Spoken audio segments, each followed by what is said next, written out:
This is Big Dave 88 2008, and I find it kind of funny of one of the videos that I saw on here, the speeding ticket taser.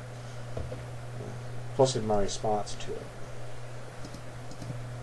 Okay, so let's start from the beginning.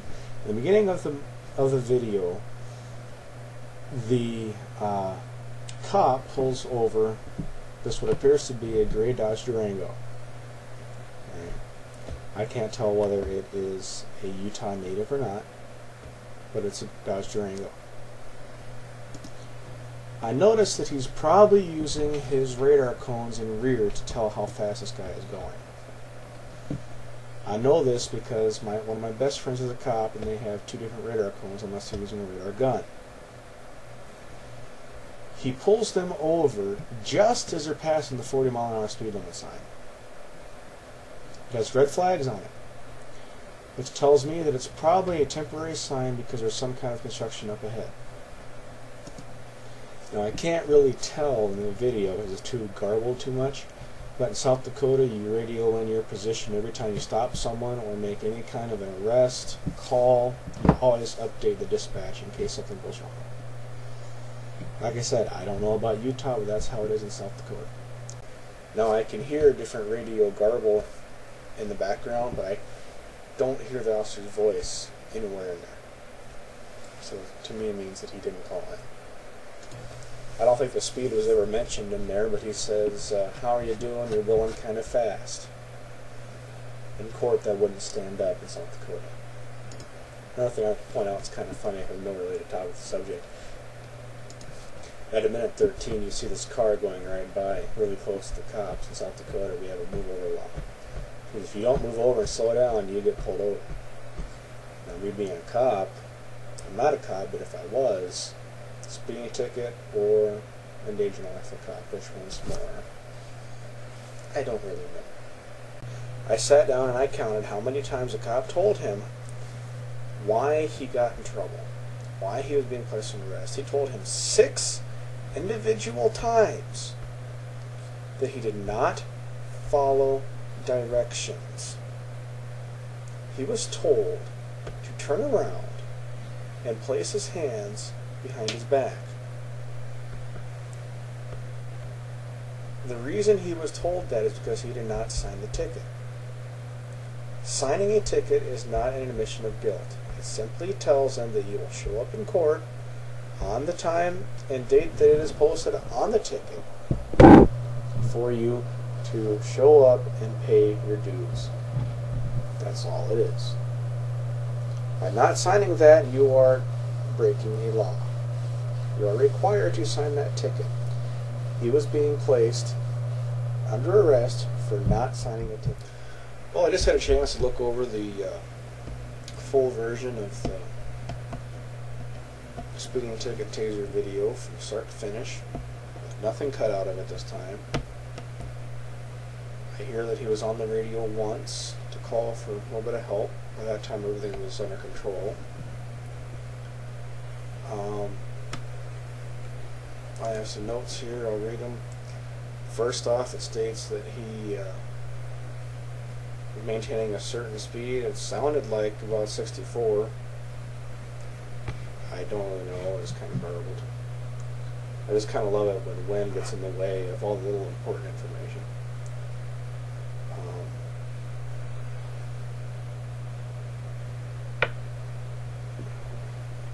The way that I viewed it, it sounded like that he handled it fairly well. He handled everything the way I believe it should have been handled, and he told you 6 different times that you're being arrested for not following instructions. You were told to put your hands behind your back. You were told to turn around. You did neither. So therefore, he placed you under arrest. When you were placed under arrest, you decided to walk back to your vehicle. When you do that, cops think you're going to run. So he then pulled out his taser and told you to stop, turn around, and put your hand behind your back. Again, you did not do that, so he tased you. I was looking on your website, found it under YouTube video and found it fairly interesting. Everyone's telling you that you should sue the Highway Patrol in Utah and all that. It's like, you really might not get by suing them. If you take them to court and you lose, you're paying a lot. Court costs are not cheap. I can tell you that from experience. I'm like you to a point, then again I'm not. I know my rights. Your rights are you have the right to remain silent. Right there, it's called the Miranda Rule. Look it up on the internet. You have the right to remain silent. Anything you say can and will be used against you in a court of law. That's why they have videotapes. You have the right to an attorney. If you can't afford one, one will be given to you in a court of law. You will then be obligated to repay that attorney indefinitely until the repayment is collected. Which means anything you own, your little Dodge Durango there, can go to the state to pay off your to pay off your law bills. All right.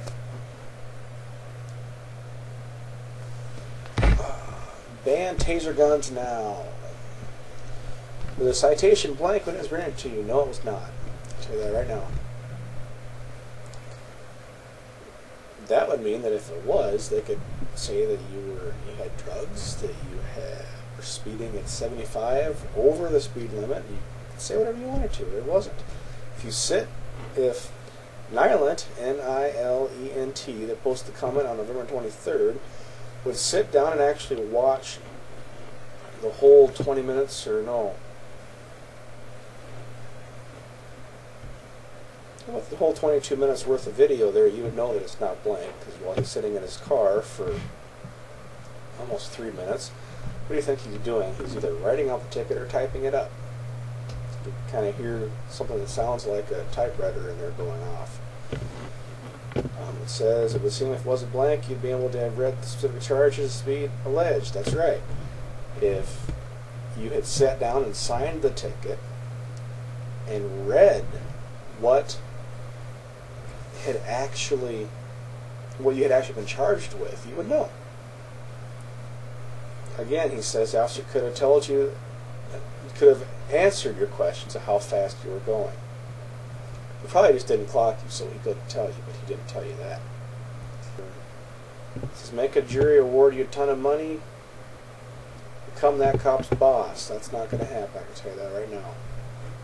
Chances are, if you can afford that Durango, you're making more than that cop is. Okay, let's see here. It says, be polite, state your objection expectations. That's right. If you're gonna appeal, do it. Okay, just travel through Utah, not do so again, yada yada yada. Just live in Utah. Appalled by what happens in the state. Sue the F- out of UHP and the officer responsible for this attitude. It's possible that, yeah, he probably was a little bit of an asshole about it, but he told you 6 times to put your hand that you weren't following orders that you were told. That's why you're being arrested. You kept asking, why am I being arrested? Why am I being arrested? Why am I being arrested? And that's why you were not obeying the orders he was telling you. As soon as you did that, that makes you guilty. Now, whether you were speeding or not, that's not the reason you got put in jail. So you were going to be arrested originally for not signing the ticket. You eventually got arrested because you didn't follow directions. The next time, try not to cause a scene and help them out. They're out there to catch other things than people that have wives that are on the verge of giving another child. They don't need to be messing around with that. They need to be out catching the people that are out stealing cars and doing drugs and all that stuff. You don't need to waste your time trying to fight something that you're not going to win. Hope this finds some kind of relief. Give me a holler if it doesn't.